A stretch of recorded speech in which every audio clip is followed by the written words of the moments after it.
大家好，我是美厨娘丽丽。俗话说冬日白菜美如笋，每到秋冬季节，北方老百姓家里餐桌上总是离不开白菜，因为白菜的价格很便宜，又特别耐储存。白菜的做法很多，可以炒着吃、炖着吃，也可以做馅蒸包子、包饺子吃。今天就给大家分享一个白菜蒸饺的做法和技巧。很多人在调白菜做饺子馅的时候，白菜都是用盐来腌出水，其实这样做是错误的。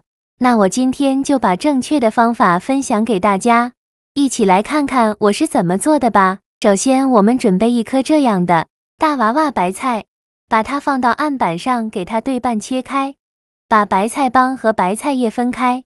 做饺子馅呢，白菜帮就不要了，只要白菜叶。因为白菜帮的水分比较多，这个白菜帮可以留着做醋溜白菜吃。然后把白菜叶一片一片的掰下来，全部掰好后放清水中，给它好好的清洗一下。叶片上有很多的虫卵和杂质，清洗的时候一定要仔细一些。洗净后控水捞出，放到菜篮子里边控干水分。接着准备块生姜。先给它切成薄片，再切成细丝。切好后放入小碗中。再准备几根小葱，给它切成葱段。切好后也放入小碗中。碗里边加一小把花椒，再加入几瓣八角，倒入适量的开水。用筷子搅拌搅拌，让所有食材受热均匀。搅匀后放一旁浸泡10分钟，泡出葱姜八角和花椒的香味。接着再准备几根小葱，先给它对半切开，再给它切成葱花。切好后放入盘中。再准备1斤猪肉，猪肉呢，我们可以选择五花肉，或者是这种有肥有瘦的。这样做出来会更加的油润好吃。先给它切成薄片，再切成细丝，最后剁成肉末。调饺子馅的肉末一定要用刀这样剁，这样剁出来的肉末粘性更强，而且口感会更好。也不用剁得太碎了，有点颗粒感会更好吃。最后剁成这样的颗粒感就可以。再把它放入大碗中，先放一旁备用。现在的葱姜水已泡得差不多了，再下手抓揉一下，给它抓揉出葱姜汁。抓揉好以后，将漏勺过滤一下，把葱姜八角和花椒过滤出去。过滤好的葱姜水先放一旁备用。现在来给肉馅调一下味，碗里边加1勺生抽，加1勺蚝油，加1勺食盐，加适量的胡椒粉。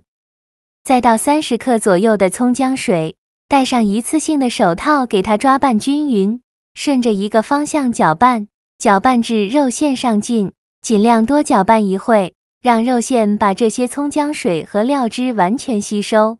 搅拌至肉馅把这些料汁完全吸收后，再第2次加入30克葱姜水，再继续给它抓拌均匀，让肉馅把葱姜水完全吸收。这个葱姜水呢，我们要分3次倒进来，每次倒30克左右，这样调出来的肉馅才会鲜嫩多汁。肉馅再次把葱姜水吸收后，再第3次倒30克左右的葱姜水，继续给它抓拌均匀，顺着一个方向搅拌，搅拌至肉馅上劲，让肉馅把葱姜水完全吸收。最后搅拌成这样粘稠拉丝状就可以，这样说明肉馅已经把葱姜水完全吸收了。接着再把葱花放进来，再淋入热油，激发出香味。哇，好香啊！浓浓的香味扑鼻而来。用筷子搅拌均匀，让葱花和肉馅完全混合在一起。搅匀后先放一旁备用。现在我们的白菜已经控干水分了，再把白菜放到案板上。这个白菜的水分一定要给它控干，这样调出来的馅料呢，汤汁才不会多。先把白菜切成细丝，尽量切得细一些，再给它切碎，也是切得越碎越好。很多人在用白菜调馅料的时候，都喜欢用食盐进行杀水，其实这样做是错误的。用食盐把白菜的水分杀干，白菜的营养都已经流失了，而且白菜的口感也特别差，吃起来一点都不脆爽。正确的做法呢，是把切好的白菜丁放大碗中，往里边加1勺食用油，用筷子搅拌均匀，让每一粒白菜都能裹上一层食用油，这样可以给白菜形成一层油膜，防止白菜出水。搅匀后再把肉末放进来，再戴上一次性的手套给它抓拌均匀，让白菜和肉末完全混合在一起。我每天都在用心的教做菜，您还一直没有给我点小红心呢。一个小红心对您来说只是举手之劳，但是对于我来说却高兴到睡不着觉。这个视频，麻烦您帮忙点个免费的小红心，下次不会做还能找到我。非常感谢大家的支持。像这样，我们的白菜猪肉饺子馅就调好了。用这个方法调的白菜猪肉馅鲜嫩多汁，而且吃起来不干不柴，非常的入味好吃。不管是用来包包子、包饺子还是做馅饼都非常好吃。我们准备几张这样的饺子皮，这个饺子皮呢是在超市买的，今天我懒得和面了，就偷一个懒，用我做的是蒸饺。在外面买的这种饺子皮刚好合适。取一张饺子皮，舀1勺馅料放到饺子皮上，馅料一次不要放太多，因为我今天的这个馅料水分特别多，只要放1小勺就可以，不然不太好包。然后在饺子皮边缘抹上一些清水，买来的饺子皮呢，需要放一点清水，起到粘合的作用，然后给它对半包起来，给它包成一个饺子的形状，像这样就可以。剩下的馅料用同样的方法给它包完。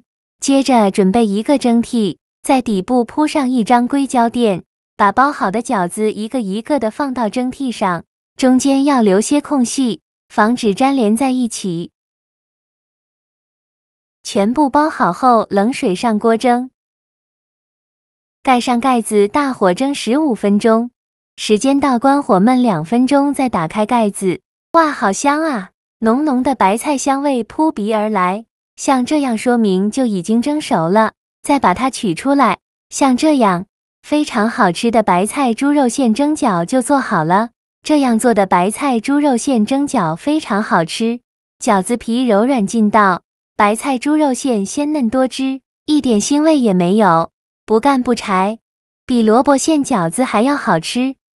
皮薄馅馅香，一次吃一锅都不过瘾。白菜丰收的季节，别忘了吃秋天的第一顿饺子，快动手做起来吧！白菜猪肉馅蒸饺就分享到这里了。我每天都在用心的教做菜，这个视频麻烦您帮忙点个免费的小红心，下次不会做还能找到我。非常感谢大家的支持，我们下个视频见，拜拜。